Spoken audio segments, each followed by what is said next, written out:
اعوذ باللہ من الشیطان الرجیم بسم اللہ الرحمن الرحیم الحمد للہ رب العالمین والصلاة والسلام علی محمد وآلہ الطاہرین سیما بقیت اللہ الامام المہدی فی الارضین اجل اللہ فرجہ الشریف اللہم اجل لولیک الفرج۔ پروردگار کی بارگاہ میں دعا ہے یوسف زہرا سلام اللہ علیہ کے ظہور میں تعجیل فرما اور ہم سب کو مولا امام زمان کا خدمت گزار ناصر بننے کی توفیق عطا فرما الہی آمین۔ اخلاق منتظرین کے حوالے سے ہماری گفتگو آثار نماز میں ہے۔ پروردگار کریم نے قرآن مجید کی سورہ عنکبوت کی آیت نمبر 45 میں نبی کریم صلی اللہ علیہ وآلہ وسلم کو مخاطب کرتے ہوئے فرمایا اعوذ باللہ من الشیطان الرجیم اتلو ما اوحی الیک من الکتاب، اے نبی جو کچھ کتاب سے تیری طرف وحی ہوا ہے اسے تلاوت کر، وَأَقِمِ الصَّلَاةَ إِنَّ الصَّلَاةَ تَنْہَىٰ عَنِ الْفَحْشَاءِ وَالْمُنکَرِ، اور نماز کو بپا کر، کیونکہ نماز جو ہے وہ گناہوں سے، برائیوں سے، بدکاریوں سے روکتی ہے۔ وَلَذِكْرُ اللَّهِ اکبر، اور بے شک یہ پروردگار کا سب سے بڑا ذکر ہے۔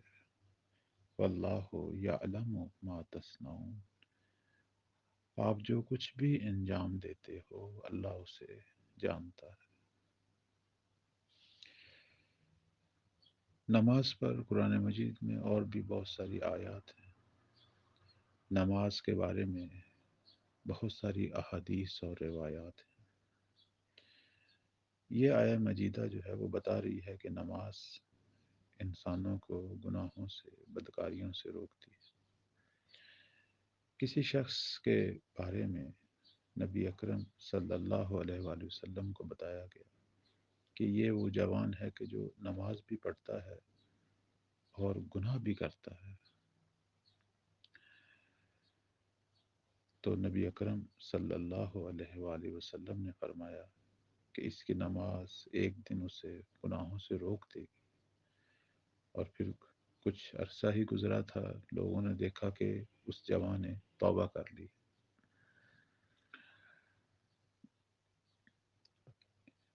اسی طرح امیر المومنین امام علی علیہ السلام سے نقل ہوا کہ جو شخص بھی نماز کو پڑھتا ہے اور اس کے حق کو جانتا ہے کہ نماز کیا ہے، نماز کی عظمت کو جانتا ہے، فرماتے ہیں کہ وہ حتماً بخشا جائے گا۔ من اتی الصلاۃ عارفا بحقھا غفر لہ۔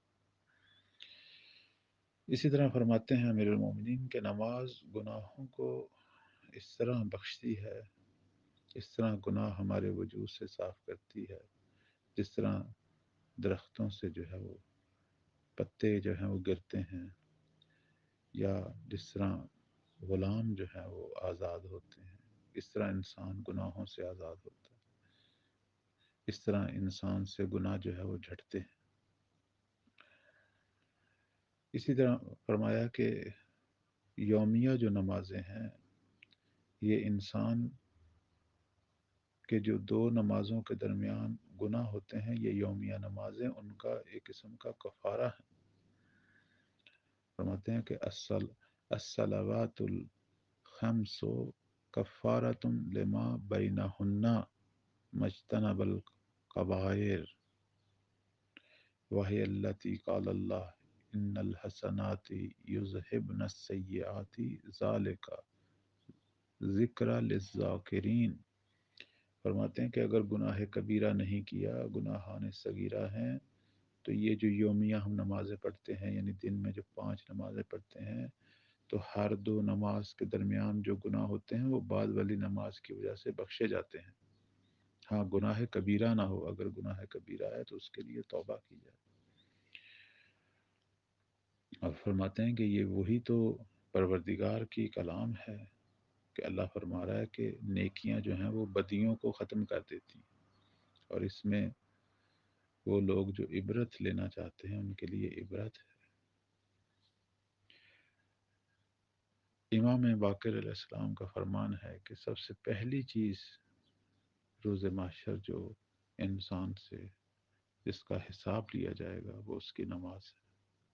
اگر نماز قبول ہوگی تو باقی اعمال بھی قبول ہوں گے، اور اگر انسان نماز کو اس کے اول وقت میں انجام دے تو وہ نورانی اور چمکتے ہوئے چہرے کے ساتھ انسان کی طرف پلٹتی ہے اور اسے کہتی ہے کہ تو نے مجھے محفوظ کیا، خدا تیری حفاظت کرے۔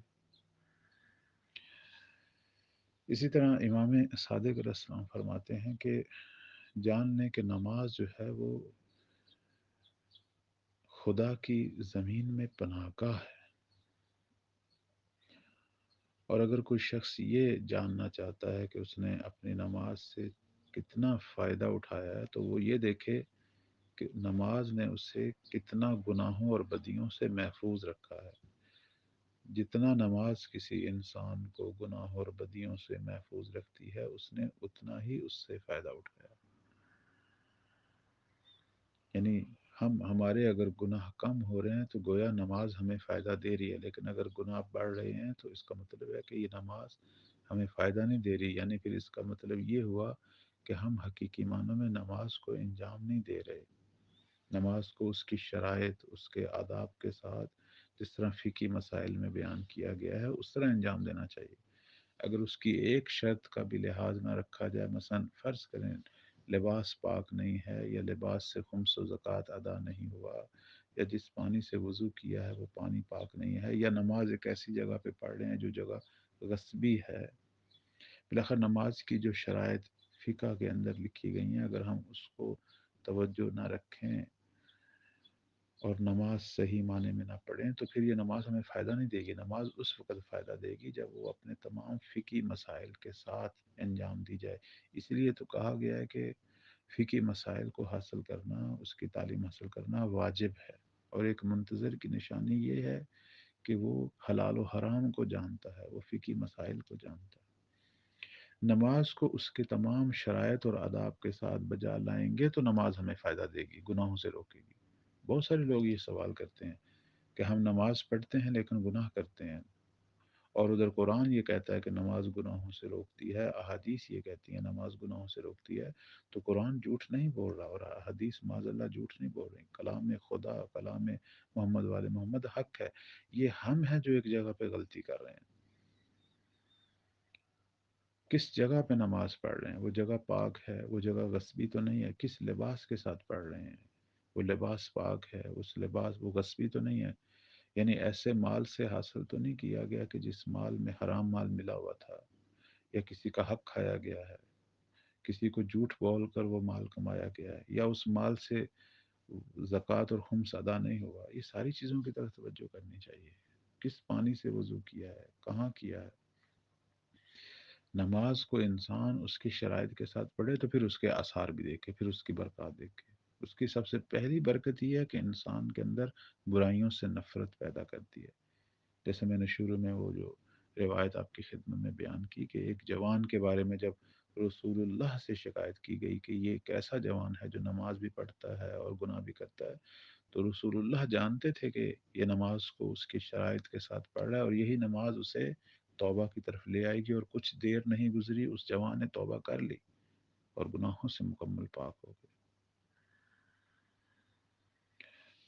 تو بالآخر نماز گناہوں سے روکتی ہے، حق ہے، اس میں کوئی شک نہیں، لیکن کون سی نماز؟ وہ جو نماز جو صحیح معنوں میں فقہی مسائل کے ساتھ ادا ہو۔ اسی طرح فرماتے ہیں کہ اگر کوئی شخص 2 رکعت نماز پڑھے، یہ بھی فرمان جو ہے امام صادق علیہ السلام کا ہے، اور وہ یہ جانتا ہو کہ وہ کیا کہہ رہا ہے، یہ بھی بڑی اہم بات ہے، اہم نقطہ ہے کہ انسان 2 رکعت نماز پڑھے اور یہ جان لے کہ وہ کیا کہہ رہا ہے۔ من صلی رکعتین یعلم ما یقول فیہما، یعنی ان 2 رکعتوں میں وہ اللہ سے کیا کہہ رہا ہے۔ بس اوقات ہم نماز پڑھتے ہیں ہمیں پتہ نہیں ہوتا ہم کیا کہہ رہے ہیں، بس وہ زبان پر ایک قسم کے ورد جو ہیں وہ جاری ہیں، اور ہمارے ذہن کسی اور جگہ پہ ہوتے ہیں. نہیں، ہم جانیں کہ ہم مثلا سورہ حمد میں خدا کو کیا کہہ رہے ہیں، ترجمہ ذہن میں کریں. رکوع میں خدا کو کیا کہہ رہے ہیں، ترجمہ کریں. سجدے میں کیا کہہ رہے ہیں، ترجمہ کریں. فرماتے ہیں کہ اگر کوئی شخص 2 رکعت نماز اس طرح پڑھے اور یہ جان لے کہ وہ کیا کہہ رہا ہے، تو تو پھر اس شخص کے نماز کے بعد اس کے اور اللہ کے درمیان کوئی گناہ نہ ہو، تو یہ بخشا ہوا شخص ہے. یعنی نماز پڑھے اور یہ جان لے کہ وہ کیا کہہ رہا ہے، اور اس کے اور اللہ کے درمیان کوئی گناہ بھی نہ ہو اس نماز کے بعد، تو یہ بخشا ہوا شخص ہے. یعنی اگر اسی حالت میں مر جائے تو یہ پروردگار کی بارگاہ میں بخشیدہ، یعنی مغفرت شدہ جو ہے وارد ہوگا. گناہ سے جو ہے اپنے آپ کو بچائیں. درست ہے نماز گناہ سے بچاتی ہے، لیکن خود بھی انسان جو ہے وہ پھر یہ نہ سوچے کہ اب میں نے نماز پڑھ لی ہے تو اب نماز ہی بچائے گی. نہیں، نماز انسان کو بالآخر سوچ دیتی ہے، انسان کے اندر طاقت پیدا کرتی ہے گناہ کے مد مقابل بچنے کی، اس کو اسلحہ دیتی ہے گناہ سے لڑنے کا، اس کے اندر عزم پیدا کرتی ہے. اب باقی اس کا کام ہے کہ وہ اس نماز کی برکات سے استفادہ کرے اور اپنے گناہ کے مد مقابل کھڑا. فرماتے ہیں کہ جو شخص بھی نماز کو، نماز یومیہ جو ہیں اس کو پڑھے اور ان کے وقت کا خیال رکھے، انہیں یعنی اپنے وقت میں بجا لائے، قضا نہ کرے، تو وہ اللہ تعالیٰ کے ساتھ روز قیامت اس انداز سے ملاقات کرے گا کہ خدا نے جو وعدہ کیا ہے اس کے وعدے کے مطابق اسے بہشت میں، جنت میں داخل کرے. اسی طرح امام فرماتے ہیں کہ نماز جو ہے یہ آپ کے گھر کے سامنے ایک نہر کی مانند ہے کہ اگر آپ 5 بار اس کے اندر اپنے بدن کو دھوئیں تو آپ کے بدن پر کوئی گندگی نہیں رہے گی. نماز پانچ نمازیں بھی اسی طرح ہیں. اگر انسان واقعا حضور قلب کے ساتھ، توجہ کے ساتھ 5 نمازیں پڑھے تو اس کی روح پر، اس کے وجود پر کوئی گناہ بھی باقی نہیں رہے گا. اب بنیادی نکات جو ہیں وہ ہم نے اس درس سے لے لیے ہیں کہ نماز سب سے بڑا ذکر ہے پروردگار کا، ایک نقطہ یہ لے لیا. دوسرا، نماز جو ہے یہ انسان کو گناہوں سے روکتی ہے. نماز پڑھنے والا بالآخر توبہ طائب ہوتا ہے اور اپنے گناہوں سے دور ہو جاتا ہے اور پروردگار کی بارگاہ میں بخشا ہوا جو ہے وہ شمار ہوتا ہے. یہ نماز کے آثار ہیں. لیکن کون سی نماز؟ وہ نماز جو فقہی مسائل کو یاد کرنے کے بعد تمام تر فقہی شرائط کے ساتھ پڑھی جائے. اور نماز پڑھنے والا جو ہے وہ ایسے پاک ہے کہ گویا اس کے جسم پر جس طرح کوئی انسان 5 بار نہائے کوئی گندگی نہیں رہتی، تو اس کی روح بھی گندگیوں سے پاک ہو جاتی ہے. اور نماز انسان کو جو ہے وہ گناہوں سے مقابلہ کرنے کی جو ہے وہ صلاحیت یا طاقت جو ہے وہ دیتی ہے. تو مومن کی نشانی بالخصوص جو منتظر ہے اس کی نشانی یہ ہے کہ وہ اہل نماز ہے. ہر دور میں ائمہ کے معرفت رکھنے والے اصحاب کی نشانی یہ تھی کہ ان کے چہروں پہ، ان کے وجود پہ سجدوں کے نشان تھے. وہ اہل نماز تھے، دنیا انہیں اہل نماز جانتی تھی.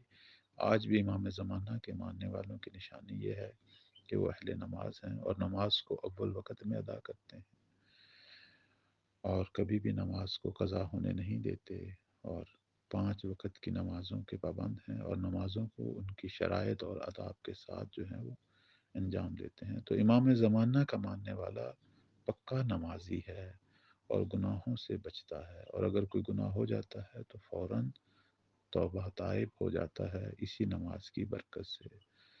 اللہ تعالی ہم سب کو امام زمانہ کے نمازی منتظرین میں سے قرار دے. والسلام علیکم ورحمۃ اللہ.